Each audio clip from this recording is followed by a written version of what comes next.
qaban warra akka keessan foon uffatan karaajii wal waraantu miti mee lolaa yeroo uffatan isaanitti lakki billaa garinniisna nuun kan nuun walitti wallollu macaa fuurotaa mootaa bantiiwwan waaqaa kanaaf lafa kana seerrachuu kan barbaadan isaan kana wallaansoo nuun qabnu maleessa nama akka keenyaa miti yeroo tokko Yesuus akkasi qabamuudhaaf jedha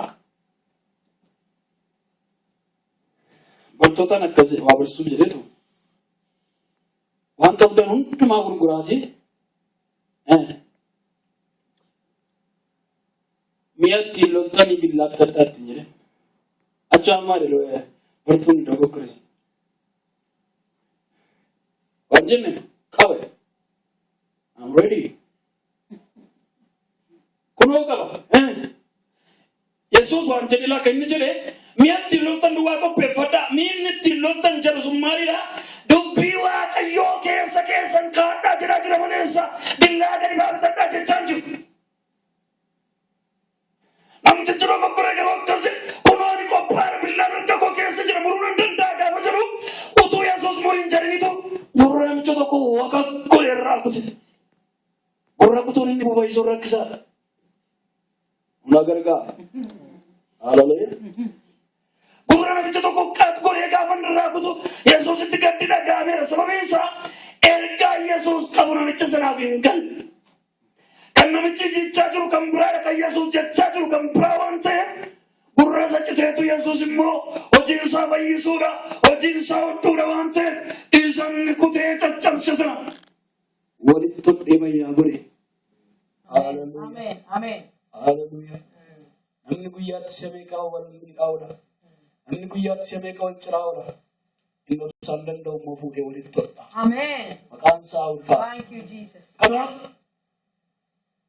namoota foon qaban ijji wallaansoo wal qabna miti namoota achii wal lollu yaa jara koo hin dogoggorina yaa waldaa Efesoon hin dogoggorina dubbiin kun dubbii mistiraati isinitti hin fakkaatin kan nu wajjin wal lollu yoo jiraate nama keessa kana deemu nama keessaan hojii kan hojjetu ergaa hafuuraa ammeenyaatu jira inni immoo ofii isaatiin of dhaabata addumaan jira isarratti billaan keenya isarratti kan nu rukuttaafannu isarratti kan nu hidhannee qophoofnu kanaaf dammaqa maqaa waaqayyoo ulfaata aamen maqaa waaqayyoo ulfaata kanaaf hafuuraan loluuf hafuuratu barbaachisa waldaa hafuura waaqayyoo hidhadhaa qophaa'a aamen aamen jennu aamen aamen jennu aamen hafuuraan loluuf kan nu lollu hafuura waan ta'eef hafuura akeenistiisaa ta'e qabaachuun irra jiraata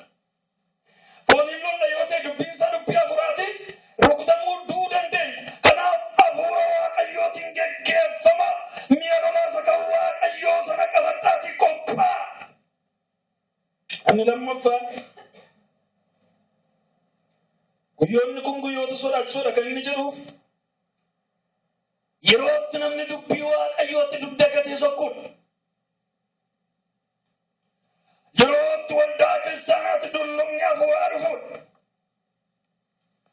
yerootti gooti amantiidhaa dhibanuudha yerootti gooti dubbii waaqayyoof jannate yeroonni itti iddoo aarsaa irraa mana waaqaa keessaa dhibamaa deemuudha yeroon isaa yeroo sodaachisaa yerootti waldaan dulluma hafuuraa keessa galtuudha dullumni piroosesii qaba dullumni amma jedhee mana marraan hin gaamu umurii keessa dadhabbii keessa yeroodhaan isteeppiidhaan namarratti lafadha namni gara dullumaatti gaafa dhiyaatu hirribatutti baay'ata beektu qaba namni gara dullumaatti gaafa dhiyaatu hojii keessa dhaabatee rafa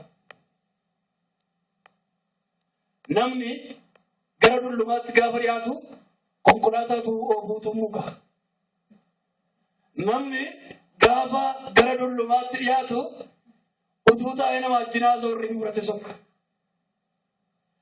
siruu process irra baay'ee keessa dulluma namni keessaan kaanetu namatti dhufaa deema yeroon sun yerootti namni dadhabaa dhufuudha yeroon sun yerootti buusaan namaa kun namni namaa kun dadhabaa bubbutu ta'a dhufuudha waldaa kiristaanaatti kana turfa gaafa garee kana keessa waldaa kiristaanaatti guyyoota garee kana keessa yeroo isheen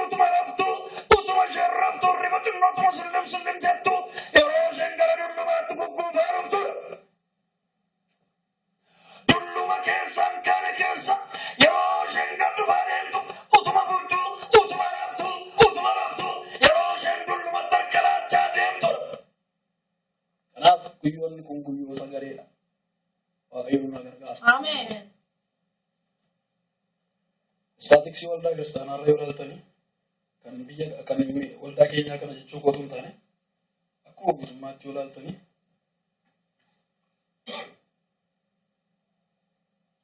waldaan ol ba'an jirtu gadi bu'aa jirti. Ergamni nu qabnu garuu ol ka'uudha, ol ba'uudha. Ergamni nurkatti badaa jira. Ergamni nurkatti badaa jira. Afaan guutiin dubbadha. Ergamni nun kaaniif nurkatti badaa jira. Waldaan bal'achaa jirtu, waldaan achi fagaachaa jirtu, waldaan achi guddachaa jirtu, dhiribbachaa dhufaa jirti. Xixinnaachaa dhufaa jirti. Guddatti kan jedhamtu walitti yeroo isheen galtu agarra. Yeroon sun yeroo isheen dulluma afuuraa keessa galtu, yeroo isheen dadhabbii afuuraa keessa galtu, yeroo isheen miidhama keessa galaa deemtu. Kanaaf Waaqayyo biyya lafaa keessaa waldaan kiristiyaanaadhaan kan inni itti beeku akka fakkeenyaaf manoota amma ijaaramanii jiran kana irra kan caalu baay'ee fooqii ol ka'aa yoo dhaabbattan warra lafaa kana hundumaa ishee agartu.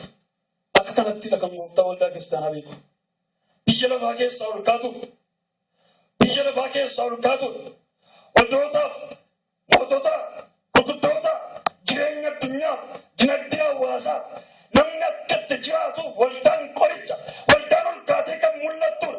Waldaan Waaqayyo kanatti beeku gaafa isheen gadi buutu waan hundumaatu duukaa gaddumaa deema. Ikoonomiin duukaa gaddumaa deema. Because solution isaa sana waldaa kiristaanaa keessa jira. Furmaanni biyya lafaaf, furmaanni moototaaf, furmaanni pirezidaantiidhaaf, furmaanni eegdotaaf kan inni ba'u waldaa kiristaanaa keessadha. Waldaan ol kaate gaafa gad deebitu, waldaan ol kaate gaafa isheen gadi buutu, biyyi lafaa qoricha dhaba, biyyi lafaa hiika wallaala, biyyi lafaa furmaata dhaba. Kottaa miilla fuuneetu gara yaada Waaqayyootti adeemna. Nunaa gargaara Waaqayyo. Ameen.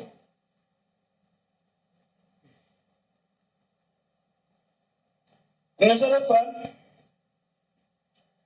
yeroo hafuurri hamaan biyya lafaa kana seerrachuudhaaf asii achi labaa jiru. Kanaaf guyyoonni kun guyyoota gareedha. Akkan isinitti dubbadhe hafuurri hafuura kana lolu hin jiru yoo ta'e hafuura kan biraatu iddoo bu'u. Yesuus akkas jedhe. Dubartii tokko keessa hafuura hamaa gaafa baasanii bartoota tokko akkas jedhanii gaafatan maali barsiisa dubartii kana keessa hafuura hamaan ba'ee ture. Ammas itti deebi'ee ture ibsaa jira jennaanitu. Kan ishee ari'atu keessa ishee hin jiru yoo ta'e dachaa tokko miti dachaa lama miti dachaa torba ta'etu deebi'ee itti gala. Akkuma kana hafuurri biyya lafaa kanarraa hafuura hamaadhaan lolu hin jiru yoo ta'e mul'anni jaameera yoo ta'e agartuu waldaadhaa jaameera yoo ta'e agartuun sabaa jaameera yoo ta'e hafuurri hamaan iddoo qabachuudhaaf salphaadha. Hafuurri hamaan biyya qabachuudhaaf salphaadha. Sana booddee namni salphaatti waan hundee hin qabne kan waliinsaa hin beekamneef gadi jedheetu gugguufaa adeema. Waaqayyo nu gargaara. Ameen. Hallelujah. Labada nama turra bodali baturra bacina bagla kidi bigla bos. Ugaaf daachaa kan turan, ugaaf lallabaa kan turan, ugaaf jiraachaa kan turan, guyyaa sana hiriira gartee sobaa keessa ta'anii kan isaan sobaaf jilbeenfatan. Guyyaa sana dhugaadhaan kan dubbatu kan nibu, guyyaa sana dhugaadhaaf kan dhaabatu kan nibu, guyyaa sana hundumtuu soba duukaa kan bu'ee sobaa wajjin iddoo du'aatti kan darbatan. Hafuura Waaqayyo barbaachisa waldaa kiristaanaaf. Dubbii Waaqayyoo akkas jedha. Isa nama dubbise mul'atu Yohaannis boqonnaa 12 kanarraa akkas jedha. Dubbiin kun dubbii ulfaataadha. Dubbii salphaa miti. Kadhannaa hafuura Waaqayyootiin geggeeffameen kan amma tokko bannaa xinnoo bukkee kan hin ga'edha malee dubbii baay'ee ulfaatudha. Dubbii salphaa miti. Kanattis kan walitti hidhatee jirudha. Dubartittiin akkas jedha. Wanti guddaan dinqisiisaan tokko Waaqa keessatti hin argamne. Dubartiin biiftuu uffattee ji'a miilla jala kaa'attee gonfoo urjoota kudha lamaa mataa ishee irraa qabdu tokko hin mul'atte jedha. Dubartittiin inni abbaan mul'ataa Yohaannis kun dubbatu waldaa kiristaanaa dhufa Yesuus Kiristoos eeggachaa jirtu. Afaan namni beeku mul'ata namni hubachuu danda'u kan isaaf ibsame akka dubartii akka namaatti kan dubbatame kun waldaa kiristaanaa dhufa Yesuus Kiristoos eeggachaa jirtu.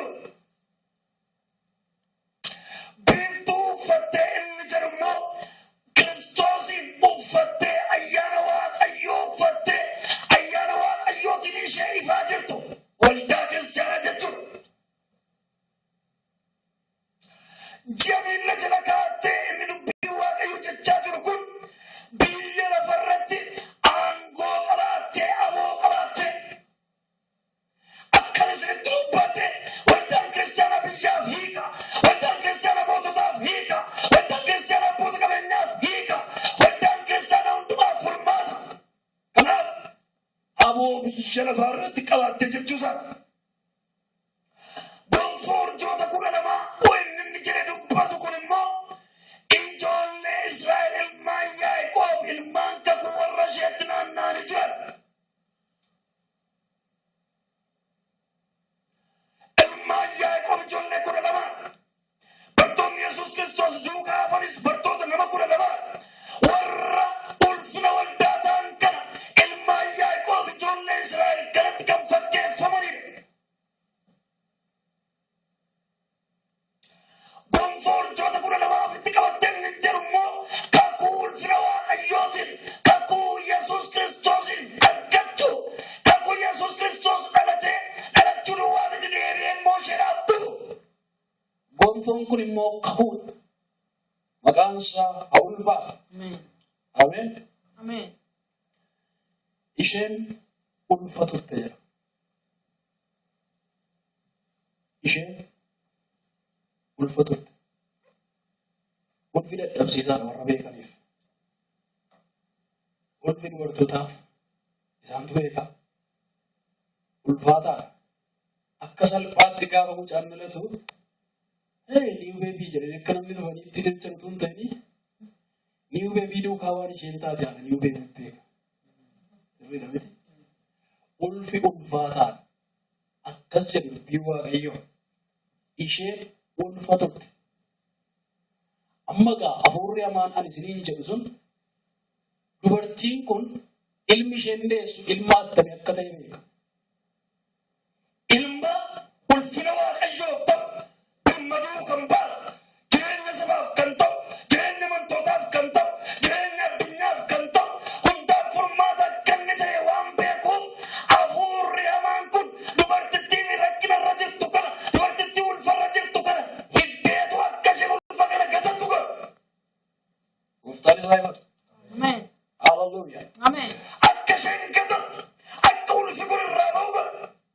Isheen barbaadaa jira dubbii Waaqayyoo itti naannaa hedduudhaaf ulfa gaarii kanarraa baasuudhaaf mucaa kakuu kanarraa baasuudhaaf. Jara nama baay'ee irraa ulfi hafuuraa ba'eera. Jira fakkaannee deemna. Waldaa baay'ee irraa ulfi hafuuraa dhangala'eera. Saba baay'ee irraa ulfi hafuuraa dhangala'eera. Sabni baay'een waldaa baay'een kan morgaan qabnetu fayyaa fakkaatee deema. Kottaa gara Yesuusitti deemina. Inni kaleessa darbeera. Inni ta'e hundumtuu darbee sokkeera. Dhaloota abdii hin qabne maaf taana? Dhaloota abbaan buufne maal taana? Dhaloota dudduuba keenyaan dhufaa jira. Jenereeshiniin dudduuba keenyaa dhufaa jira. Seenaa maalii buufnee dabarraniif isini? Waldaa erga laftee gootee amantii erga lafee jabaan abbaan wangeelaa erga lafee raajii gaariin sun erga lafee faarfamaa gaariin sun erga lafee eenyu haa ta'u furmaata. Dammaqaan dammaqna Waaqayyoon haa gargaaru. Ameen. Ergaan koo kanaadha. Dammaqaan dammaqna.